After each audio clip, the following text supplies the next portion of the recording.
Just for today, everything's okay, everything's okay. Never comes again, another day like yesterday. Just for today, everything's okay, everything's okay. Hello, everybody. I had not planned to do a podcast today, but I'm doing one because I had a cancellation, and I wanted to speak to something that I have observed on and off. It seems like a human truth. It is one of the primary problems that people bring in when they come into therapy. It has to do with relating to other people. I haven't explicitly thought through it a lot. I've had the conversation a lot in many different forms. And so I'm going to try to speak to this particular phenomenon, and we'll just see how it goes. I'm going to start with one of my favorite quotes by Maya Angelou that says, "When someone shows you who they are, believe them the first time." This is a really beautiful and direct way, a concrete way of saying that essentially there's this deep disconnect between how people behave and how people talk.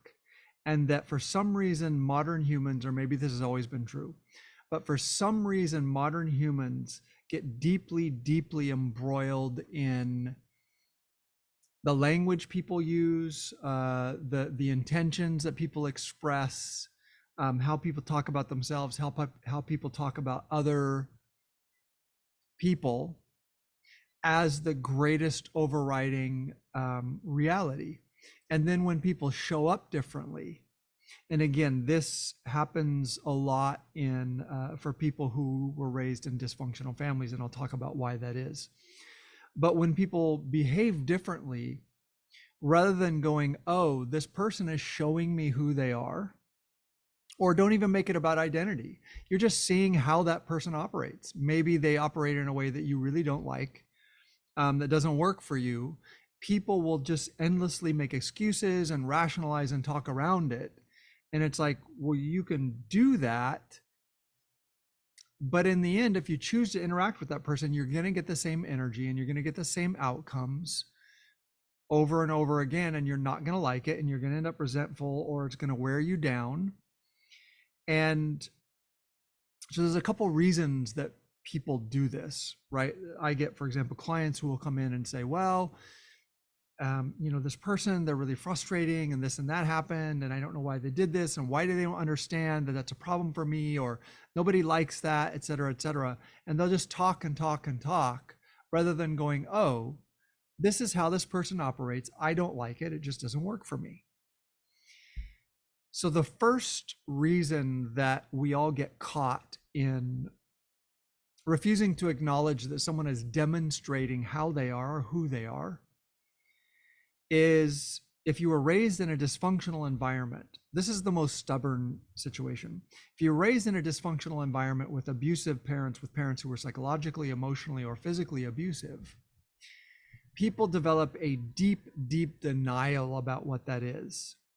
And in order to psychologically survive that environment, that childhood, people will build these massive justifications, these massive verbal and mental constructs that allow them to explain to themselves why their parents behaved that way at that specific time and that other time, and et cetera, et cetera. And it usually involves blaming the victim, which might be a sibling or might be themselves. But bottom line, they have constructed this massive wall between them and how people actually behave. And they've learned this behavior of denial and justification and rationalization, in which they talk around and think around and make excuses and justifications for why the person really isn't that way, et cetera, et cetera. And so that becomes a very stubborn pattern in their life, where they may have a coworker or a boss or a spouse or whomever who is just out and out toxic and frustrating and intrusive and aggressive and insulting and, whatever pretty obvious behaviors. And this person, the victim of it, will say, they did X, Y, or Z, and I didn't like it. I was pretty uncomfortable, but the thing was, I was pretty tired that day. So maybe I was a bit more sensitive. Like, I don't know, but there was that other time. It's like I kept telling them not to do that I really don't like it. And it doesn't make sense to me. Like, I don't think that a boss should be behaving that way. But at the same time, and they just mealy mouth and mushy mouth and excuse and talk around the fact that this person has this behavior. It's intrusive, it's toxic, and it's unacceptable to them. And they don't want to admit it to themselves. Now, in the most stubborn cases, this happens because once they begin to allow people's behavior, consistent behavior, everyone has a bad day sometimes. You don't want to judge someone on having a one-off bad day. But when someone is consistently aggressive or consistently intrusive or consistently insulting or consistently distracted or absent, and someone complains about it, and believe me, I was one of these clients, and I have clients who complain for years, complain and complain about this person and their behavior and why this and why that, et cetera, et cetera. When someone's doing this, it is because they're not protecting that person. They're not protecting the toxic boss or coworker, whomever it is. They're protecting the parent who abused them. And that person has not squared with or dealt with the pain and grief of dropping all the justifications and all of the excuses and all of the talking around, and admitted that their parent didn't love them, that their parent was abusive and negligent and really didn't care whether they were okay. And in fact, that their parent did things calculated to actually make them feel bad. And the parent not only didn't care, but actually kind of got off on it. That person has not squared with that. And so the challenge for them is, if they strip away their denial about their boss, humans are very sort of unifunctional in this way. We're incredibly complex in many ways, and we layer upon layer upon layer of things and motivations, et cetera, et cetera. But when it comes to this kind of pain, we're not very complex. In order for us to admit that our boss is toxic or that our colleague is insulting, we have to peel away the denial and deal with the fact that we have this internal structure in which we're hiding from ourselves that our parent was abusive, that our parent genuinely did not care about whether we felt okay or whether we set boundaries, et cetera, et cetera. So those are the most stubborn cases where people, me included, many people, this happens all the time, have difficulty setting boundaries, have difficulty admitting, have difficulty factoring in people's behavior. And the reason they have a difficulty factoring in people's behavior is because they are protecting some family member or family members, usually parents. And that person survived their childhood by being in denial. It was too overwhelming when they were a child to really admit that their parent didn't care about them or for them. And so they constructed this denial. And now the problem is that narcissists or insulting people or difficult people then take advantage of the fact that this person has this wall of denial in which they can't really factor in, oh, this person is just a jerk and I don't like them. And I'm going to do everything I can to either set a boundary, make them uncomfortable so they go away, or I'm going to get myself the heck out of this situation. They can't do that. And so they'll wear their friends out, they'll wear their family out, they'll wear their therapists out, complaining about the same thing over and over and over and over. And if you're the friend, you'll suggest setting boundaries, you'll suggest things that they could do, and then you'll get tired of hearing them complain about it, because it'll be like they will never take the advice, they never act on it. They'll say, thank you, that sounds great. Yeah, you know what, I feel a lot better. I think that's a good suggestion. And then they never go implement it and nothing changes. And they're back the next week complaining to you.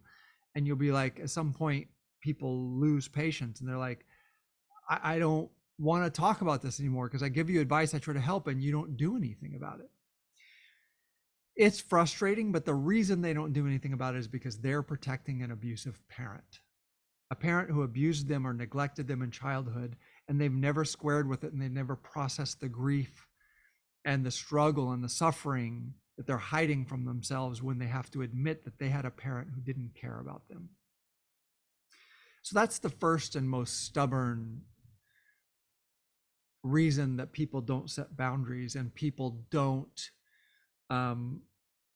taking Maya Angelou's quote, people don't listen when someone shows you who they are the first time. Those people who compulsively don't listen, it's because they're hiding that and a lot more from themselves. And so if you're the friend, at some point, maybe you gently suggest, hey, you seem to have trouble setting boundaries with this person. And when that happens, it's usually because you had a parent or a family member in childhood who was similar, and you're hiding from yourself the fact that your parent was that way. So maybe what you should do is go talk to a therapist, or maybe you should go look at that colleague's behavior and then go look at both of your parents' behavior and see if anything lines up, because there's something going on here. All right, that's something you can do, or it's something that maybe a therapist can do. Another reason why people will not factor behavior in, and they get stuck in the rationale and the reasons and the justifications and the verbal narratives of why someone's behaving the way they are, or they're constantly explaining the other person, well, they don't really mean it that way. Some people even get really psychological. Well, they had a difficult childhood and I understand, and blah, blah, blah, blah, blah. It's bullshit. You're not helping that person, that person who's abrasive, abusive, negligent to people around them. You are the enabler, right? But another reason that people become the enabler and they refuse to set a boundary or even admit to themselves who this person really is, another reason is because lots of people don't like to be judgmental. And as soon as they feel something that might be a judgment, so their own boundaries feel like a judgment, like I'm judging this person, and then people feel guilty, they feel bad. They're like, well, I don't want to be that person, right? And they get into that stuff about like, well, I understand them, and they try to show that they're empathetic, and they try to convince themselves to be empathetic. People do that because often they are an empathetic, decent person who means what they say and tries to have some fidelity between their words and their actions. And if they say, hey, I'm going to make that grocery run for you this week, I know you've been doing it, and then they forget to do it, then they'll really sincerely apologize and be like, I'm so sorry, like I know this has been falling on you, and I'm definitely going to get it next time. And they will actually do it, and they'll follow through. And because they're like that, when the other person flakes on them, they will project their own personality and go, well, they were probably tired, and I forget stuff, and maybe they forgot stuff. And they'll refuse to allow a pattern to emerge and just to acknowledge, hey, this is a pattern. Like I do this every once in a while because I'm tired of something, but this person really consistently is dismissive or intrusive or abrasive. And they will inhabit this verbal, logical place, right? So when you talk to a person who's a victim of this, they will both engage you when they report it, but they will also engage the person who's bothering them in a verbal arena. You'd be like, well, like I told you, like I don't understand why, like I know sometimes you might get tired and maybe you forgot, but this is like the third time you forgot, so I don't understand. And when they do that, the other person will come back with like, well, I was really tired, like thank you for saying that, and like I'm glad you noticed because I've been really tired and like 3 weeks in a row. It's like I don't understand why you're angry at me. And so the person who lives in that verbal area where they've established for themselves, I have some fidelity between my verbalizations and how I actually behave, is getting played by someone whose behavior is making very clear that they have no intention of being supportive. They don't care that they forgot to go get the groceries. They don't intend to get the groceries next time. And they're perfectly fine with you verbally jousting with them. They will verbally joust because their behavior and what they say has no relationship. They don't care. To them, it's just a negotiation to make you go away. And I see people who are empathetic and somewhat decent and honest people get really spun by this and really frustrated. It's like, how could they even say that? It's like, what they're saying is not even rational. Okay, listen to yourself. It's not rational what they're saying. And unless they have some severe cognitive deficit, what that means is they're manipulating you, and you just refuse to believe that someone would do that. You don't want to believe, because you wouldn't do that. You don't want to believe that someone else would do that. But I'm here to tell you, there's a massive, they might even be the majority of people will totally use language to manipulate, to get out of doing things they don't want to do, or to avoid difficult conversations, or to avoid being responsible for something. There are lots of people who are intelligent and verbally skilled, who will dance with you verbally with no intention whatsoever of linking that up to reality. And the victim of this situation just gets more and more frustrated and will sit here and have these logical arguments. Well, you're saying that you were tired 3 weeks in a row, but like, I gave you the weekend off because I knew that you were tired. And then I told you 2 days in advance that we only needed this many things. And I sent you the list and you still didn't go. And the other person's like, yeah, like, I know, like, you did, but I don't know what it was. Like, I really didn't come back in, and I had problem. My phone wasn't working, and I think the texts weren't getting blah, blah, blah. And the people who are stuck in this verbal logical realm because they've attached this with fidelity to their behavior just can't accept that that person's full of crap. They're just manipulating. And I see this happen all the time. And I was this person, and sometimes I still struggle with it. I was this person where it's like, well, they said, but blah, blah, blah, blah, blah. It's like, that means nothing. Their behavior is telling you exactly what their intention is. After years of my own study and obsessing about the human condition, and now after a decade of being a therapist and, blah, blah, blah, there's something that's hard for all of us to accept, because we've worked on empathy and we've worked on understanding people and why people do stuff, et cetera, et cetera. But the truth is people do what they want to do. Even when people are making themselves miserable, people are doing what they want to do, because there are so many options and so many possibilities and so many different ways to approach things, that even when people seem trapped, and there are people who are actually trapped, so don't get it twisted. I'm not saying everyone has the privilege of being able to just make moves and change things, et cetera, et cetera. But when it comes to how people talk to people and their emotional state and how they operate in their personal habits, and I'm not talking about like, oh, you could be a millionaire if you just chose to. I'm talking about things you have control over. People are acting and behaving and feeling the way they want to. They get attached to it. They learn it in childhood, and they just get married to it, and they just keep engaging the same thought patterns and the same emotional habits and the same behaviors, and they keep engaging the same kind of people to get the same outcomes. And we all say, well, it's so sad, and if only they, but it's like, people are doing what they want to do. This was a huge moment for me. I spent years pathologizing my parents, who didn't do a lot to stay in contact with me, and were not very interested in my life at all. And I spent years, going over, oh, their personality disorders, they're this, they're that, blah, blah, blah. And they really would, and they have issues, and they're so shy, and and then being shocked and hurt when I saw that they were interested in my siblings or whatever. And it was such a relief, but there was also a lot of grief, which is why I hid it from myself. When I realized these people are not that sick, they just don't want to. They just don't want to. And I didn't want to believe that. But my life and how I operated was not of interest to them. And they behaved accordingly.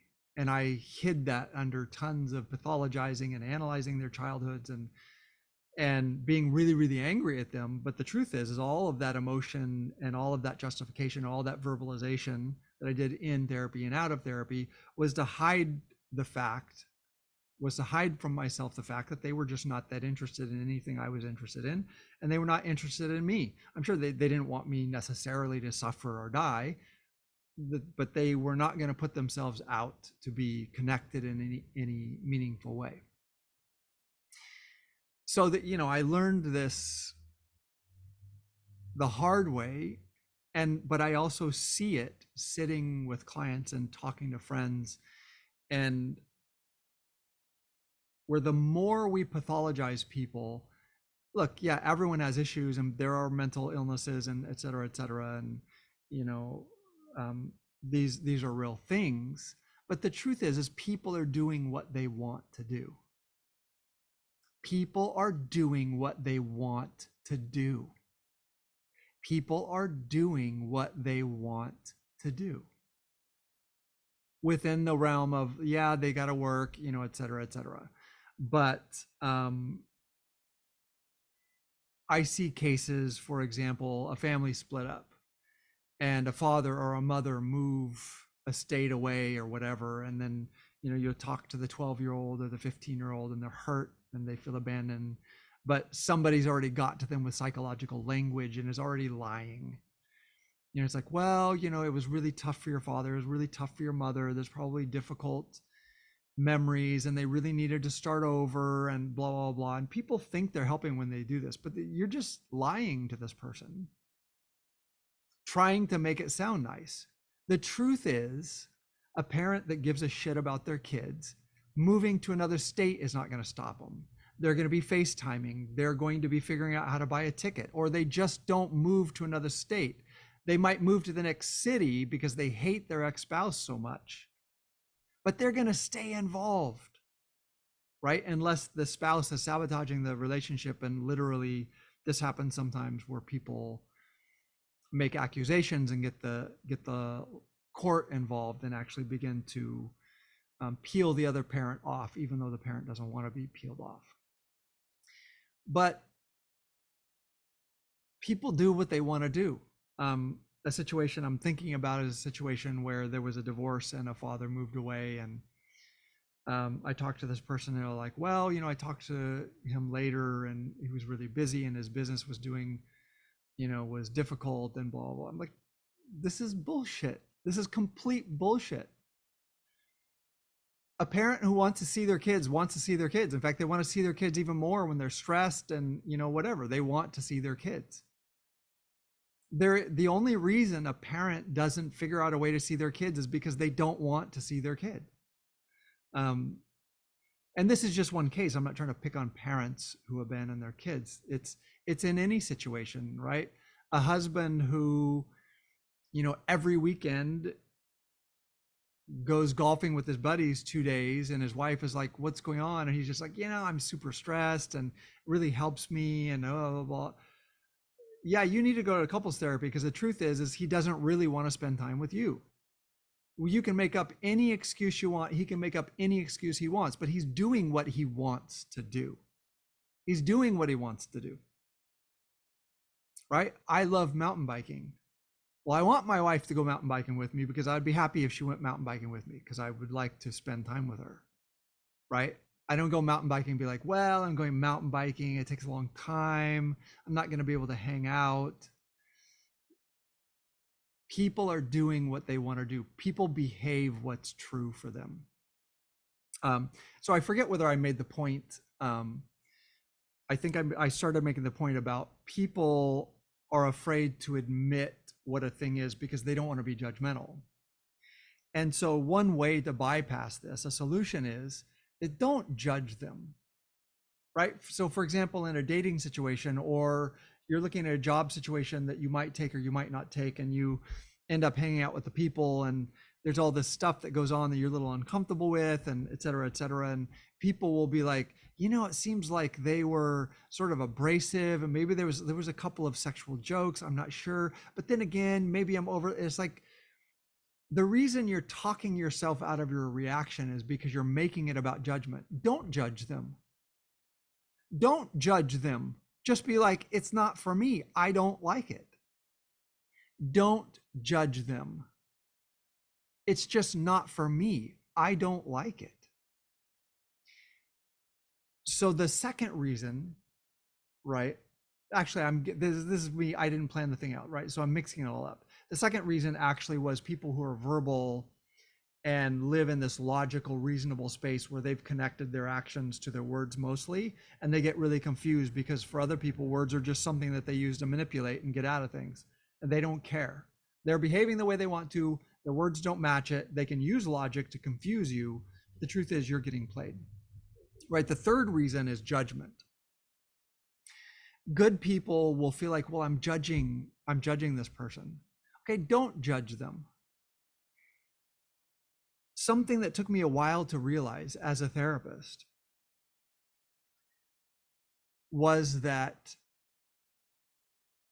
something that gums up setting boundaries, and in fact, something that is not a good motivation for setting a boundary, is feeling that you need to judge the other person and have an accurate judgment of the other person in order to set a boundary, especially in ending relationships or deciding not to have a relationship, right? So it'll be like, I got married, and my we've been married for a year, and maybe we got married too quick, but my wife is not sexual at all. We haven't had sex since we got married, and she's pretty controlling, but the thing is she really is a good person, and I don't want to, like, what kind of person am I? Am I just like, what am I saying about her? I did fall in love with her. She seems like, this is just noise. This is BS. This is irrelevant to the situation.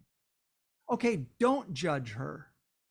What you're doing is you're looking for some external validation to give you a right to set a boundary. But there is no external validation, because for someone else, that woman will be the perfect person for them. And they'll be like, well, I love her. She's great. It's perfect for me. And then you'll be like, oh, I guess I was wrong. No, there is no right or wrong when it comes to the human condition. It's just, does it work for you or not, right? So in that case, that man who married that woman, and she's kind of controlling and critical, and they don't have sex and blah, blah, don't judge her. Just admit that this is never going to work for you. And that's the difficulty, is people don't understand that true boundary entitlement is not based on judging yourself or other people. Oh, if I'm rejecting this person, it's because I'm a weak person, I'm overly sensitive, or I'm a bad person, I'm too judgmental. Or in order to have the right to reject someone or to set a boundary with someone, I have to decide factually that they're a bad person and they behave badly. And then I have to go to talk to my therapist, and my therapist has to go, oh yeah, man, this person is a bad person. Sometimes, you can get into that, but the truth is it doesn't work for you. And if you stay in things that don't work for you, then you do become judgmental, and you become petty because you get sick of that behavior. And then you start trying to convince the other person that who they are and how they are is wrong. And so now you're controlling. There's no way to refer to external judgment or objective, and I've talked about this before, objective measures of whether something works for you or not. And it's really sad because most of the world constantly talks that way. There are tons of people, myself included, who talk as if we're an authority of like, oh, no, that's wrong. You should never let anyone treat you that way. But the truth is, when it really comes down to it, you can let people treat you any way that works for you. And you can reject anything that doesn't work for you.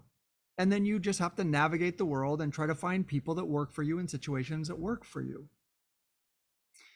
So, right, the second reason was people being too verbal and intellectual and refusing to acknowledge that other people sometimes just use, in fact, I would argue a majority of people just use language to manipulate. They don't care whether it's true or not. The third reason is we fear that we're being judgmental. And that has the two parts of A, I don't want to be a judgmental person, but B, it's also secretly trying to establish that there's some objective external measure which gives you the right to make someone else uncomfortable and go, this doesn't work for me, I don't want this. Or people are just straight out afraid to act. It's easier to sit in a situation and complain about it than to face the great unknown and go, I don't want this, and you are a big part of this, and I'm moving on, or you got to move on, whatever it is. And then people start thinking things like, well, maybe there's nothing else. Maybe I'm just a jerk. Maybe it's just difficult to be around me, or maybe I am too sensitive, or maybe. So we're thrown out into the great unknown to go, is there anything in the world for me? Or am I a total misfit and nothing works for me? And that's scary. So there are all of these reasons that we lie to ourselves about boundaries, and we lie to ourselves about what works and what doesn't. And just to review, I know this has been really messy, but so we'll put some bullet points on it. Just to review, the first and most stubborn reason is someone had an abusive, dysfunctional, inappropriate parent, and that person has not dealt with the grief and the sadness of acknowledging to themselves that their parent didn't love them. And they've hidden that from themselves. So now when other people behave badly with them, the same denial they use to protect their parent protects that person, and they'll put up with that person ad nauseum because they've never done the work and realized and gone through the grief of like, my parent didn't care about me, and dealt with that grief. Because once they deal with that grief, they don't have any reason to put up with this schmuck over here. When they deal with that grief and let go of the expectations of the parent, as soon as this schmuck over here behaves badly, they're like, yeah, seriously? Like, I got over my parent and let go of my parent. You think I won't kick your ass to the curb in a heartbeat? Right? So you get to a real healthy place there. The second reason is people who are intellectual, logical, and verbal, and have married that with some fidelity to their actions, have a difficult time dealing with people who just use language to manipulate, even sometimes use it at a very high, skillful level. And this verbal person refuses to go, no, stop arguing the words. Stop trying to force them to develop some honesty and fidelity with their words. Just watch the behavior and write that down. What does that behavior mean? If that behavior means, I don't really like spending time around you and I'm not gonna, that's what's true. And you're never gonna get them to say it. You're never gonna get them to admit it because they don't feel like it, because that's uncomfortable. But you have to operate on that truth. You have to deduce that truth and just accept it, right? When people show you who they are, believe them the first time, right? So those verbal people. And then the third reason is that we're all generally good people trying to be honest and trying to be kind and empathetic. And we don't want to be judgmental. But our confusion is judgment is not even part of the equation. Judgment presumes that there's some external standard that means that you should put up with this and you should not put up with that. But there isn't one. It's just a bunch of people arguing about what's appropriate and what's not, and what's a boundary and what's not. The only evaluation you should make is, do I grow from interacting with this person, even if it's a little difficult? Am I getting healthier and stronger? Or is this kind of tearing me down and making me more petty and more judgmental and frustrated, and I'm becoming controlling because I'm trying to convince this person to change their behavior? If that's the case, it's not for you. It's not for you. So the only real metric is, does it work for me? You don't need to judge them, and you don't need to judge yourself. You don't need to decide that you are too sensitive, or that you don't pay attention, or that you don't have good assert. Like, you don't need to do any of that. Just, does it work for you? And when you really start learning what's working for you and you get comfortable with yourself, then you can start challenging yourself. There are people who make me uncomfortable, but for good reasons. Maybe they're just a little bit more raw and more honest, and they see a little bit deeper into me than I'm comfortable with. And it pushes me to be more raw and more honest and to be more open and vulnerable. And I think that's a healthy thing. And I choose that for myself. So that's good.